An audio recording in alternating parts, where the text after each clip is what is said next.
primer de tot, i que és més evident en els ambients marins i en el tema de les espècies invasores, són els grans depredadors. Hi ha grans depredadors que estan entrant a la mar Mediterrània, ja sigui directament des de l'Atlàntic o des del Mar Roig, mitjançant el canal de Suez, la qual és una entrada molt abundant d'espècies invasores d'aquest tipus, però paradògicament són les menys abundants. Les més abundants són altres que tenen mecanismes evolutius que els permeten tenir una gran resiliència davant de canvis ambientals.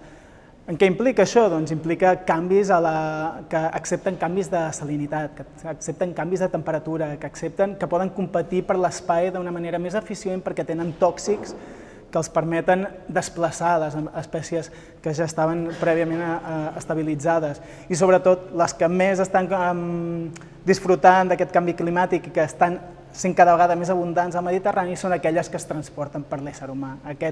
Com més possibilitats tenen d'adaptar-se, quan més possibilitats li donem per introduir-se en un nou ambient, més possibilitats tindrem que efectivament siguin espècies invasores.